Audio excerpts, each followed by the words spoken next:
नमस्ते। मैं डॉक्टर जितेंद्र कुमार साहू, अतिथि व्याख्याता, शासकीय महामाया महाविद्यालय रतनपुर। आज की इस वीडियो में मैं एमए इतिहास चतुर्थ सेमेस्टर पेपर द्वितीय विषय मुगल कालीन भारतीय समाज एवं संस्कृति सन 1526 ईस्वी से 1750 ईस्वी तक इकाई 5 के अंतर्गत मराठा संस्कृति की विशेषताओं पर प्रकाश डालूंगा।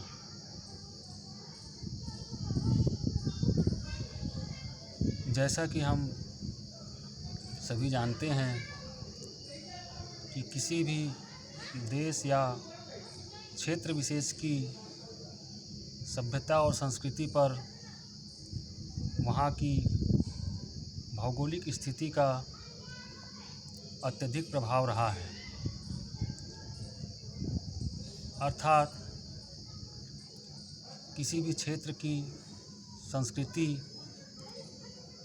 का उत्कर्ष एवं विकास वहाँ की भौगोलिक स्थिति पर निर्भर करती है।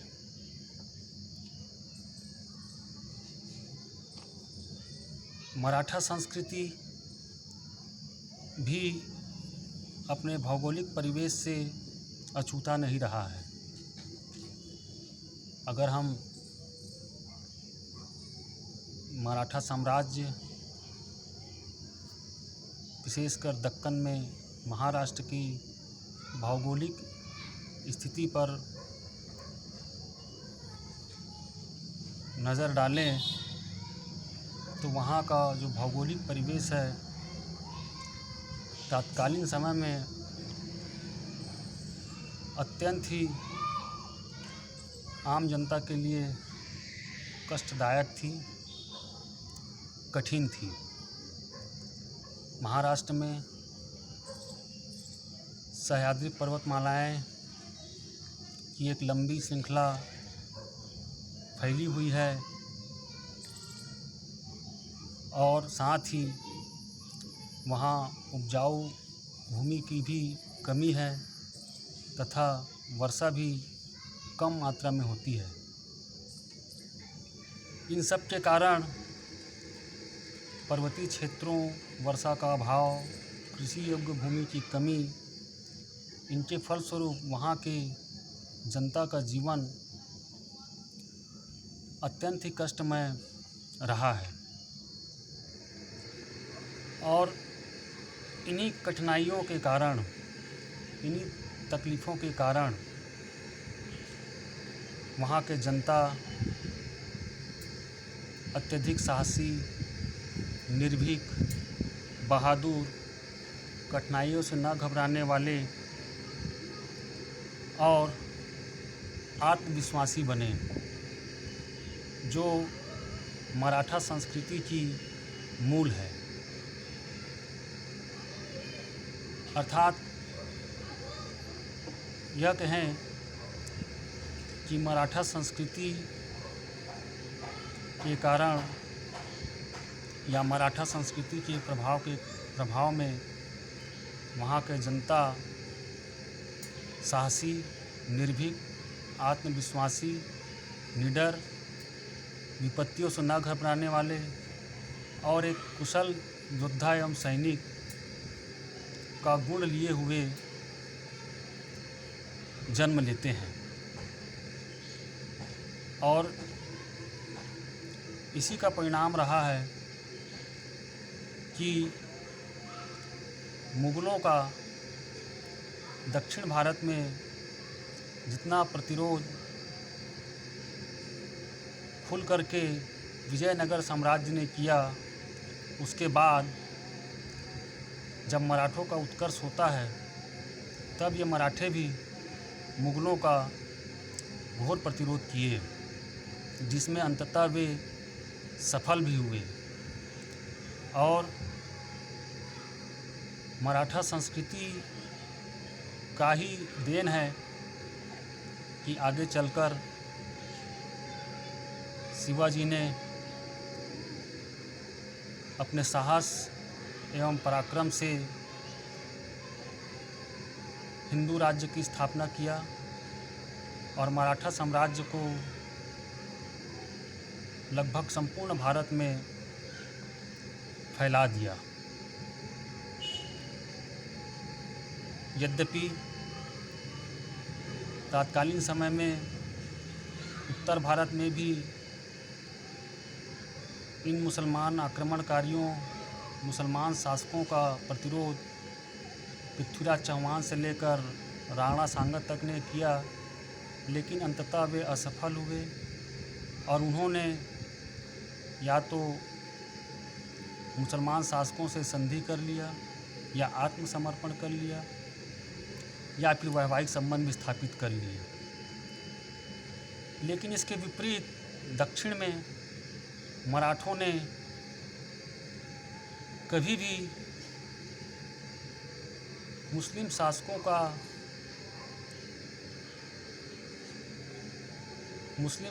का हृदय से स्वागत नहीं किया, वरन उनका खुलकर विरोध किया। और इन सब के मूल में वह था मराठा संस्कृति। तो जैसा कि हमें ज्ञात हो गया कि एक तो भौगोलिक स्थिति के कारण मराठा संस्कृति में वहाँ के लोगों में जन्म से ही वीरता, साहस, निडरता, आत्मविश्वास, विपत्तियों से न घबराने की भावना आ जाती थी। उसके अतिरिक्त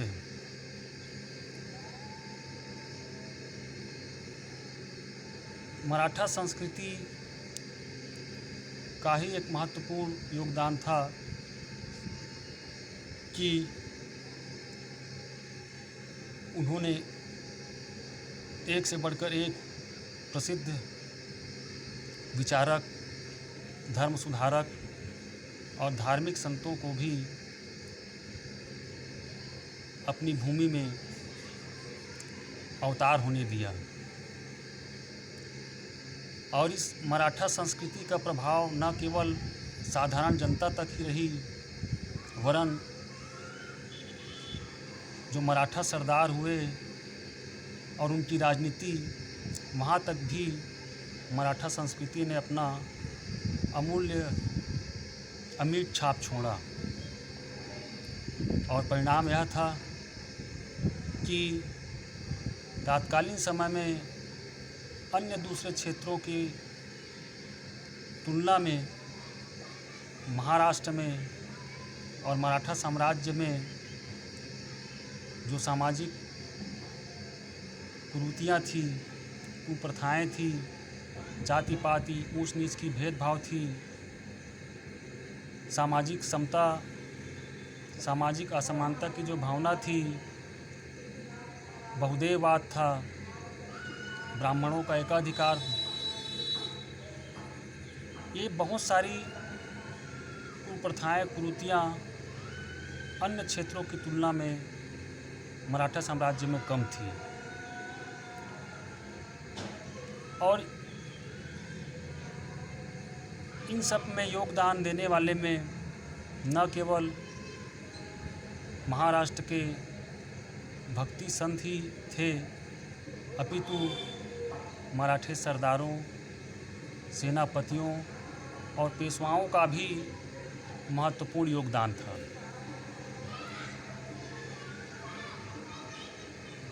मराठा संस्कृति में भेदभाव की भावना, ऊंच नीच की भावना नहीं थी। एक सैनिक को जितना अधिकार, जितना हक, जितना इज्जत प्राप्त होता था, उतना ही एक साधारण किसानों को भी मिला करता था, क्योंकि वास्तव में किसान ही होते थे जो समय आने पर सैनिकों का काम करते थे। उल्लेखनीय है कि शिवाजी ने अपनी राज्य की स्थापना जब अपने राज्य की स्थापना करना जब शुरू किया, तब उन्होंने अपनी सेना में 12 मावल के मावली किसानों को ही भर्ती किया था। इसलिए प्रशासन की दृष्टिकोण में भी एक सैनिक और एक आम किसान में कोई अंतर नहीं था, अर्थात दोनों को एक समान दर्जा प्राप्त था। इसी तरह से तत्कालीन समय में मराठा साम्राज्य में महिलाओं को जो स्वतंत्रता और आज़ादी मिली थी, वो शायद दूसरे क्षेत्रों में उतना अधिक नहीं प्राप्त हुई थी। मराठा साम्राज्य में महिलाएं पर्दा में रहकर, घर की चार दीवारी में बंद रहकर नहीं रहा करती थी। वे खुलकर समाज के विभिन्न गतिविधियों में, कार्यों में भाग लेती थी। ये मराठा संस्कृति की ही विशेषता है कि इन्होंने सामाजिक समता को बल दिया और उसका प्रबल समर्थन किया। इसी तरह से मराठा संस्कृति की विशेषता रही है धार्मिक सहिष्णुता और समन्वय की भावना, क्योंकि उस समय मराठा साम्राज्य में हिंदू धर्म, मुसलमान और ईसाई धर्म के मानने वाले लोग भी रहते थे, लेकिन सभी को अपने अपने धर्मों की मानने की पूरी आज़ादी थी। अपने अपने रीति रिवाजों को वो स्वतंत्रता से पालन कर सकते थे। किसी भी प्रकार का धार्मिक रूप से कोई पाबंदी नहीं लगाया गया था। यहाँ तक कि मराठे सरदारों ने गिरजाघर और मस्जिद बनवाने के लिए दान भी दिए।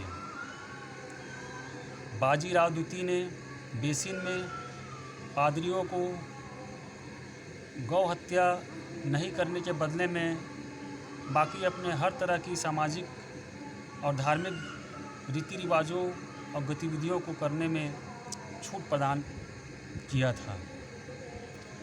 तो इस प्रकार से मराठा संस्कृति में धार्मिक समन्वय की भावना भी थी और धार्मिक सहिष्णुता भी थी।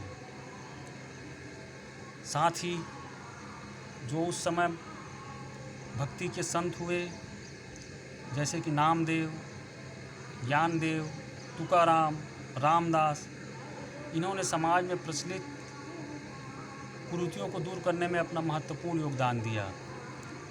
जात पात, ऊंच नीच की भावना को दूर किए, बहुदेववाद का खंडन किए और बाह्य आडंबर जो धर्म में प्रवेश कर गए थे उनका भी उन्होंने खुलकर विरोध किया और इन सब के बदले एक देव के प्रति निष्ठा पर बल दिया। मराठा संस्कृति ने विधवा विवाह का भी समर्थन किया और साथ ही अगर विवाह के पूर्व कोई संतान जन्म ले लेता था तो अनौपचारिक ढंग से उस बच्चे के दोनों माँ बाप अर्थात लड़की लड़कियों का विवाह भी संपन्न कर दिया जाता था। स्त्रियों के प्रति व्यवहार भी उनका काफ़ी उदार था। उनकी हर समस्याओं को सुना जाता था और उनका निराकरण किया जाता था। दहेज पर प्रतिबंध था और बंदियों के साथ भी, अगर राजनीतिक दृष्टिकोण की बात करें तो ये मराठा संस्कृति का ही प्रभाव था कि बंदियों के साथ भी अच्छा व्यवहार किया जाता था। बंदियों को उनके पिता के श्राद्ध कार्य में, चाहे अधिक उम्र की बेटी की विवाह करना हो, चाहे बड़े बेटे का जनेऊ संस्कार कराना हो, ऐसे समय में उनको घर जाने की अनुमति भी दी जाती थी। और साथ ही यदि बंदियों को एक स्थान से दूसरे स्थान पर जब ले जाया जाता था तो यह भी ध्यान रखा जाता था कि अलग अलग स्थान में लाने ले जाने में उनके स्वास्थ्य पर प्रतिकूल प्रभाव ना पड़े। साथ ही यदि कोई बंदी बीमार हो जाता था तो उसके घर वालों को भी बुलवाया जाता था कि वो यहाँ रह के उनकी देखभाल करे, उनकी सेवा करे और उनकी देखभाल करने वाले परिवार के सदस्यों और नौकरों का पूरा ख्याल राज्य करती थी। तो इस प्रकार से देख सकते हैं कि मराठा संस्कृति हर तरह से सामाजिक समता पर आधारित था। मराठा संस्कृति का ही देन है कि मराठा साहित्य, मराठा भाषा का अभूतपूर्व विकास एवं उन्नति हुआ और इस मराठी भाषा और साहित्य ने मराठा समाज को एकता के सूत्र में बांधने का महत्वपूर्ण कार्य किया। तुकाराम के पद होते थे जो मराठी में लिखे गए थे। वे पद सभी वर्ग के लोग, चाहे ऊंचे वर्ग के हो, नीचे वर्ग के लोग हो, सब लोग उस पद को गाते थे। और साथ ही संस्कृत के बजाय अब मराठी भाषा, मराठी साहित्य का विकास मराठी संस्कृति की देन है। हिंदू धर्म के गीता, रामायण, महाभारत और पुराणों का मराठी भाषा में अनुवाद किया गया। इस तरह से हम देखते हैं कि मराठी संस्कृति ने मराठी साहित्य और भाषा के विकास में अपना महत्वपूर्ण योगदान दिया। और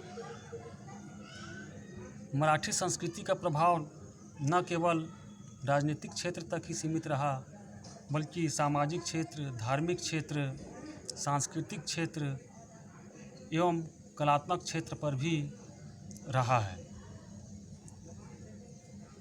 मराठी संस्कृति ने जाति संकीर्णताओं की अवहेलना की, भक्ति का महत्व को प्रतिपादित किया, सौम्य एवं दयालु ईश्वर की कल्पना किया, बहुदेववाद का विरोध किया गया और पारिवारिक जीवन के महत्व को भी प्रतिपादित किया। क्योंकि अधिकतर भक्ति संतों ने पारिवारिक जीवन में रहते हुए अपने विचारों को, अपने भजनों को, अपने कीर्तनों को दूर दूर तक पहुंचाया। वे कोई विरोधाभास नहीं देखते थे। परिवार में रहकर समाज कल्याण का कार्य किया जा सकता है, ऐसा उनका मान्यता था। इसी प्रकार से मराठी संस्कृति का ही प्रभाव रहा है कि मराठा साम्राज्य उत्तरोत्तर मजबूत होते गया और उसका साम्राज्य भारत के एक विशाल क्षेत्र पर फैल गया। धन्यवाद।